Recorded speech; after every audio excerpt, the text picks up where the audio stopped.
families, staff, and administrators, for this opportunity to address you on such a momentous occasion. Now, some of you know me as the basketball coach, or the year 13 tutor, or maybe just as that weird lady that wears dark glasses indoors. Others probably wonder what I'm doing here. But, like a good English teacher, I'm here to remind you, never judge a book by its cover. What you don't know about me is that your sweatsuit-loving coach once grew up in short skirts, shaking pom-poms for the boys, because girls were not allowed to play sports. That in my 20s, after nearly dying in a car accident, I wasn't sure I would hold a pen again, let alone grade 20 English papers in one sitting. That I've been wearing dark sunglasses for the past decade, not to look cool, but as part of a medical treatment. But I'm not here to complain about my hardships. I'm here to remind you that there's more to people than meets the eye. And to share some lessons I learned along the way in hopes that will help you as you go forward and write your own life story. That being said, when David Woods approached me about speaking at graduation, I had a million reasons I shouldn't do it. I'm afraid of public speaking. I'm not a celebrity. I'm not a superstar. And most of all, I knew that graduation speeches were about giving advice. Advice. After teaching nearly 3 decades and raising 2 children of my own, if there's one thing I know, never try to advise a teenager. They already know it all. When I was 18, no adult could tell me what to do. My French teacher tried to talk me out of dropping out of French class. And I told her, "Je m'en fiche si je ne peux pas rouler mes airs. Je vais jamais avoir besoin de parler français." I'll never need French. Et alors, wouldn't you know it, I ended up playing basketball in Paris and marrying a Frenchman. And I still can't roll my R's. To be honest, there's only one reason I'm up here today, and you are looking at it. The class of 2016. If I have the courage, if I stand here with my knees knocking and my hands shaking, it is because of you. I have been humbled by your talents. In education, we expect that the teachers will uplift the students. But there wasn't a day that went by when I wasn't inspired by you. As a teacher, I watched you excel as academics, athletes, and artists. But in my role as a mentor, I saw you fight cancer, battle depression, overcome learning difficulties, endure the loss of a loved one, and adjust to moving to a new country for the 5th time. You faced unsurmountable challenges with dignity, courage, and grace. Thank you for giving me a reason to get up. My goal this year was to help you through the IB. What you didn't realize was you kept me going as I endured another medical treatment that entailed taking antibiotics in doses strong enough to kill a horse. Each morning, tossing out tangerines to my beloved 13-5, and every evening, watching players shoot baskets brought me joy. We're at opposite ends. I'm retiring, looking back, and you are looking forward with aspirations of becoming leaders in your field. When I was your age, my ambitions were a little different. All I wanted to do was play basketball. But it wasn't as easy as it sounds. I grew up a small town girl in Illinois with 3 strikes against me: tall, smart, and athletic, in a time of United States history when women were supposed to sit down, shut up, and serve others. The medical authorities believed that if a girl ran too fast, she would collapse. Or, worse yet, her ovaries might drop out. You think I'm kidding? For graduate research, my university coach hooked electrodes to players during a game and proved that a woman's heart would not explode by running up and down full court like you're sitting on. Europeans already knew the health benefits of sports. Women competed in the first European Cup in the late 30s. It wasn't until 1972 that the United States caught up. Title IX passed as an amendment to the Civil Rights Act. It mandated equal opportunity in sport and education, regardless of race or gender. Finally, doors opened. I became the first athletic scholarship recipient in Illinois.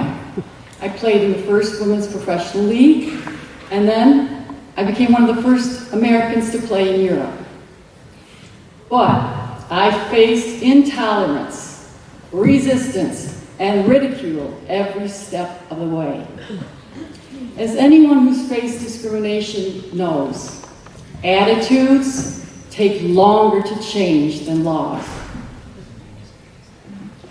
Today, female athletes fly to their games. They have personal tutors.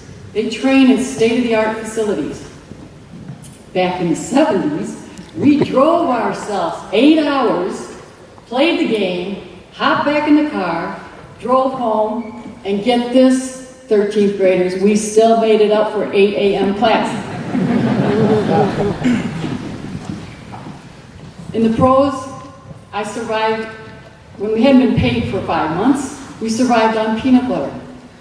We hitchhiked to practice, and we tore up the eviction notices.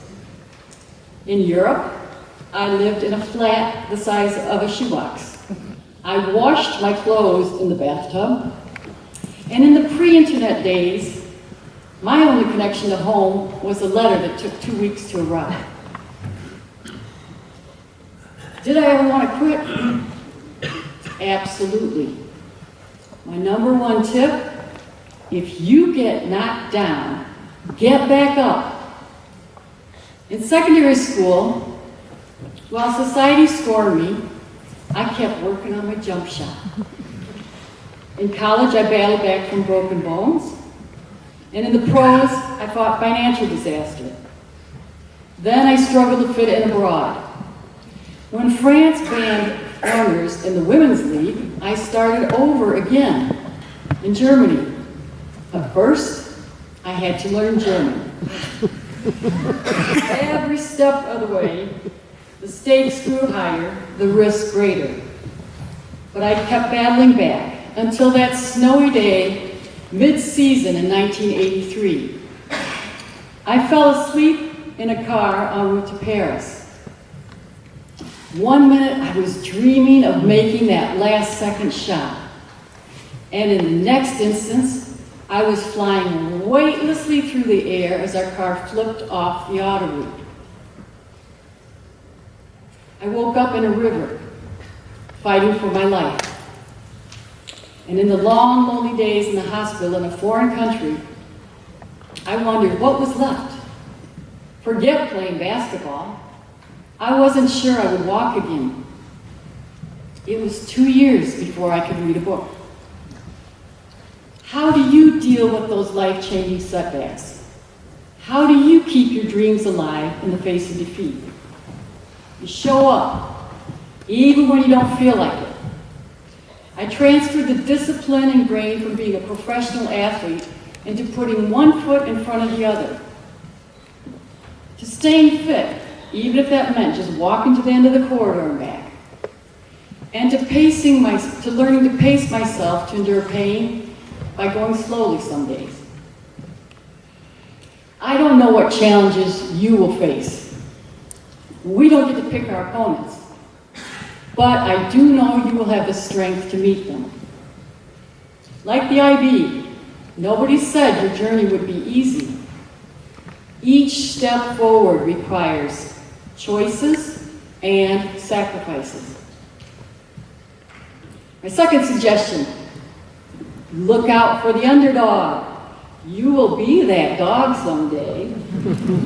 My education was unique. I was the only white player on an all-black team, the only English-speaking player on a French team, and the only American on a German team. I learned that though we may differ in the foods we eat, the languages we speak, the customs we practice, we are all alike in our need to be accepted for who we are. As you go forward, be aware of ways that you may unknowingly discriminate against others. Imagine not being able to sing, dance, strum a guitar, ride a bike, play ball, or do what you most love to do because of your skin color, your religious belief, your national affiliation, or your gender and sexuality. And then, keep in mind how fortunate you are to be able to follow your dreams. In some parts of the world, just pursuing an education can be life-threatening. Just ask Malala. You're all exceptional, blessed with international education. Go out and use it to make a better world. Third, have a backup plan. And that's why I always carry that little notebook. Make plans, set goals, but like in ball games, be ready to redesign the play. To draw up new ways to go over and around obstacles, whether imposed by society or self. Focus on what you can do, not on what you can't. When I retired from basketball, I was going to ski Mount Blanc and run the Boston Marathon. Injury made that impossible.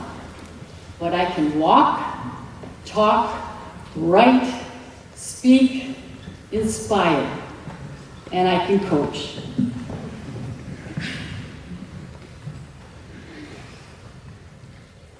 Fourth, you didn't get into university you wanted. I know a lot of you did because I heard about it, but so what? Embrace the school that did want you. You might find that what you perceived as an obstacle was just life showing you a different path. I didn't want to move to a foreign country to pursue my dreams, but if I hadn't, I wouldn't have met my Frenchman, or had my children, or be here speaking today. Fourth, now this is huge. It's not about you. You think it is, but later when you look back, you realize it was never about you alone. It's about you as part of a community, an organization, a team, a family. Somebody helped you get here, and somebody paved the way. We cannot know who we are if we don't know where we came from. We all stand on the shoulders of the men and women who came before us. In some of my classes, you learn that you're the grandchildren of war survivors and refugees. And they're people not always famous. You don't have to look far for strength. Just look around you for inspiration. When I was growing up, women never had the opportunity to become highly educated or to play in an NCAA championship. Role models? Forget it. I didn't know any female basketball players, doctors, or lawyers. But fast forward 2 decades. Our daughter played in the Final Four and earned a medical degree. Our son, also a SHAT alumni, became the 4th generation to go into teaching and coaching. My children, raised as global-minded bilingual Franco-Americans are a product of Equalnet. Their lives were shaped by a cohort of teachers, some of whom are retiring this year, who shared their love of language, literature, history, and humanities. And I totaled it up to almost 2 centuries, but my math isn't so good. So graduates, in your celebration, remember gratitude. Who helped you get here? Parents, teachers, community members, friends? Tell them thanks. Better yet, write a message. No, not a text message. A real letter where you spell out the words. Finally, don't be disheartened if it takes you years to figure out what you're supposed to be doing. I finally know. I'm a coach. I spent the first half of my life fighting for the right to participate, and the second half learning to graciously cheer for others. I never imagined coaching a United States president like my grandfather, who was a lifelong friend of Ronald Reagan. But here I am today, working with the sons and daughters of diplomats, CEOs, and international leaders. In whatever career you pursue, I urge you to do as I have done. See the best in people, and then coach it out of them. Just as I always saw the best in you. I grew up feeling like a misfit, never belonging.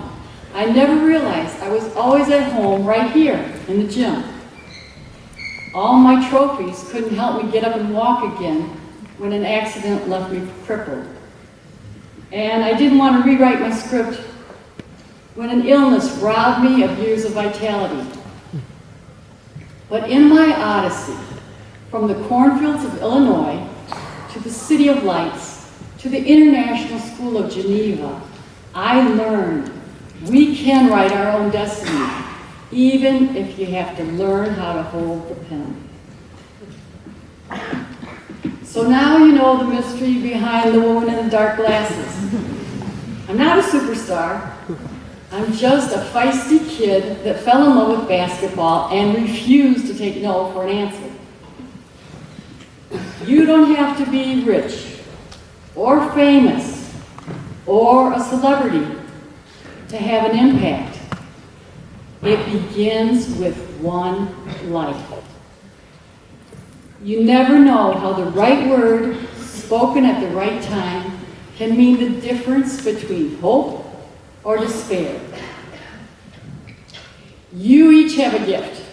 You all have a story. Share it. I lived and learned and loved in the Lachette community. I bid you farewell with a heart filled with gratitude. It was an honor to work with the dedicated teaching staff and the talented student body. As I step back into the shadows, you go out and shine. Show up, stand up, speak up, be the best you can be. And now I need all of you to give me a hand and help cheer. Let's raise the roof and give it up for the class of 2016.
were holding for long time. Thank you very much for sharing an inspirational story. Your example will be long remembered. Your courage. You, however, did make a little mistake in your speech, just like you pointed out. In fact, you made it twice. You said, "I'm not a superstar." You most certainly are. I thought everything you said was powerful, inspirational, and wonderful.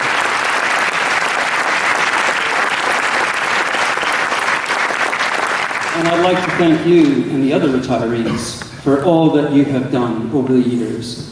I know that you have developed the status of legend, and so it should be.